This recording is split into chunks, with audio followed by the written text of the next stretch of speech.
Hello বন্ধুরা, কেমন আছো? আমি টুমকি। আজকে চিংড়ি মাছ দিয়ে আলু দিয়ে কুমড়ো দিয়ে বানাবো। কেমন আছো বলো বন্ধুরা? আশা করি তোমরা ভালোই আছো। দেখো, চিংড়ি মাছগুলো ভালো করে ধুয়ে ছাড়িয়ে পরিষ্কার করে নিয়েছি।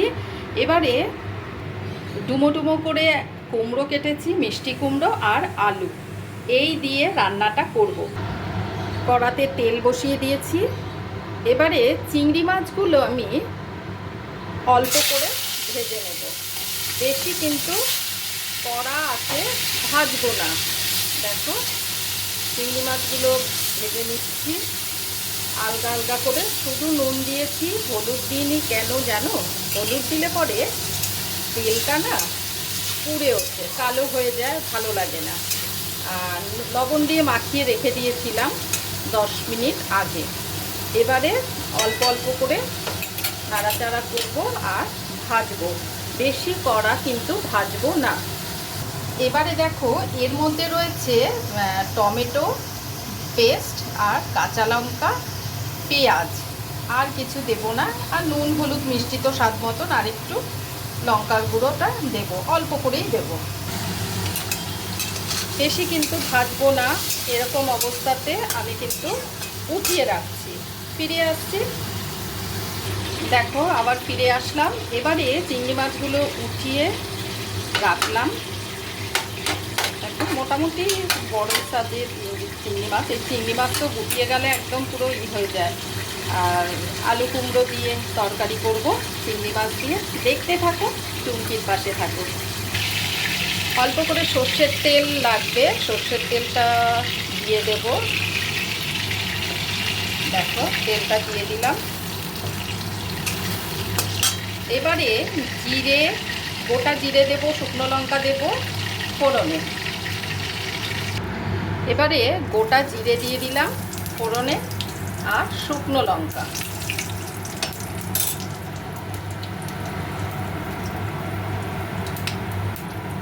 এবার একটা মিষ্টি গন্ধ আসবে। 1 মিনিট মতন একটু হয়ে যাক ভাজাটা।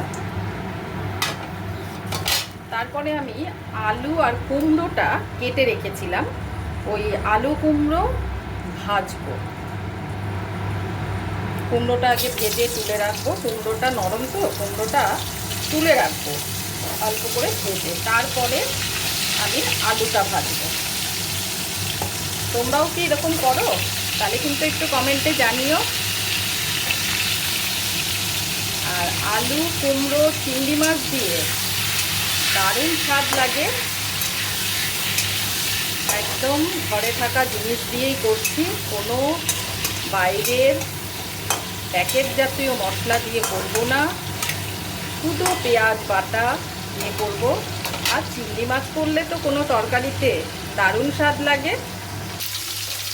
কুমড়োটা হালকা করেই কিন্তু ভাজছি, যাতে কুমড়োর যে একটা কাঁচা গন্ধটা যাতে চলে যায়। এবারে আমি তুলে রাখবো। দেখো, কুমড়োটা তুলে রাখলাম।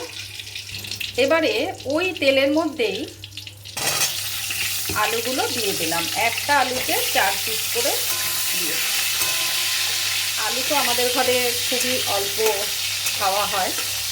আমার শাশুড়ি মা তো খাই না আলু, কিন্তু আলু সেদ্ধটা উনি আবার খান।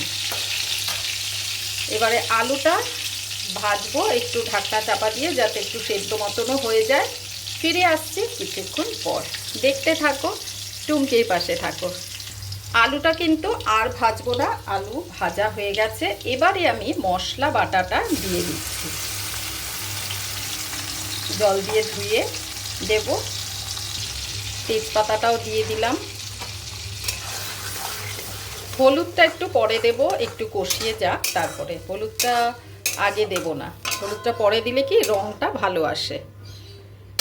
অল্প একটুখানি লঙ্কার গুঁড়ো দিচ্ছি, অল্প করেই দিলাম লঙ্কার গুঁড়োটা, একটু কালারটা ভালো আসবে। এবারে অল্প একটু মিষ্টি দিয়ে দেব, অল্প করে দিলাম 2-4টে দানা। এবারে কষুক।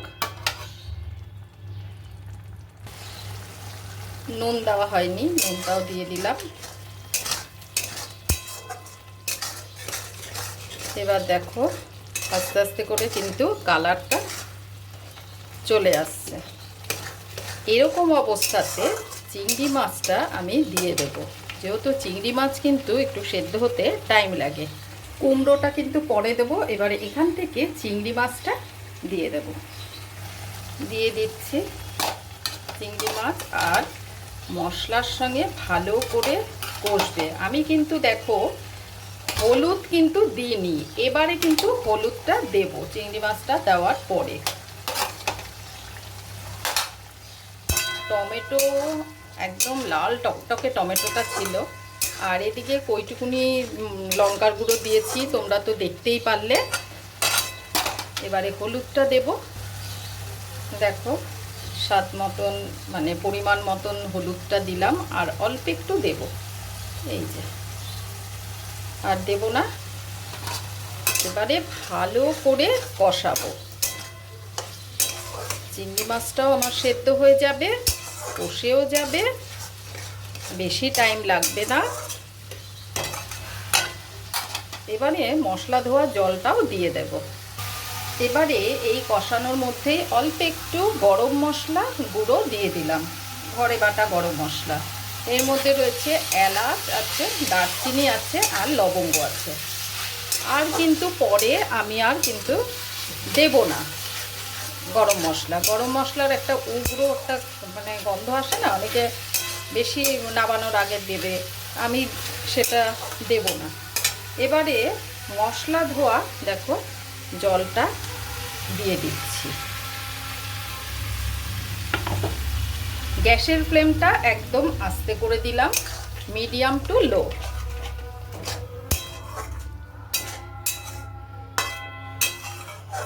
এবারে ঢাকনা চাপা দিয়ে দেব। এবারে ঢাকনাটা চাপা দিয়ে দিই। এক্সট্রা করে আর ঢাকনাটা দিলাম না, যেহেতু অনেকটাই বাসনটা আমাকে মাজতে হবে, তার জন্য এই ঢাকনাটা, এটার মধ্যে চিংড়ি মাছ না ধুয়েছিলাম, ভালো করে পরিষ্কার করে ধুয়েছিলাম, এইটা দিয়েই ঢাকনা চাপা দিয়ে দিলাম। বন্ধুরা তোমরাও কি এরকম করো আমার মতন কম বাসন হওয়ার জন্য? দেখতে থাকো, টুমকির পাশে থাকো। ঢাকনাটা খুলে দেখো ভালো করে কষানো চলছে, আর একটু হবে, তেলটাও ছেড়ে দিয়েছে। আর এইদিকে আমি গরম জলটা বসিয়ে দিলাম গ্যাসের ফ্লেমে। এবারে অল্প করে নেড়ে দিই। দেখো মশলাটা কিন্তু কষে এসছে। এবারে আমি এরকম অবস্থায় কুমড়োটা দিয়ে দেব। কুমড়ো দিয়ে দিলাম। চিংড়ি মাছ দিয়ে কুমড়ো দিয়ে তোমরা এইভাবে করে খাবে, খুব ভালো লাগবে।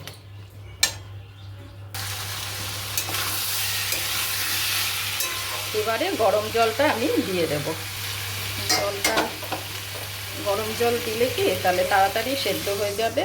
কুমড়োটা দিয়েছি, বেশি জল দেব না, মাখা মাখা হবে। এবারে ঢাকনা চাপা দিয়ে দেব। এবারে আমার কুমড়ো চিংড়ি রেসিপিটা হয়ে গেছে। দেখো একদম গামাখা গামাখা, বেশি সময়ও লাগে না। একদম 20 মিনিটের মধ্যে সব কিছু রেডি হয়ে থাকলে 20 মিনিট রান্নাটা লাগে। তাহলে আজকে এই পর্যন্ত। একদম ধুয়ে উঠছে গরম গরম ভাতে, দারুণ লাগবে খেতে। দেখো চিংড়ি মাছ কুমড়ো দিয়ে এরকমভাবে তোমরা খাবে। আর অবশ্যই কমেন্টের মাধ্যমে তোমরা জানিও কীরকম লাগলো। তোমাদের সুন্দর সুন্দর কমেন্ট ভীষণ ভালো লাগে। আর ভালো থেকো, সুস্থ থেকো, আর টুমকির চ্যানেলটা এইভাবে তোমরা সাপোর্ট করো। আজকের মতন শেষ, কালকে আবার কোনো ভিডিও নিয়ে চলে আসবো। টাটা।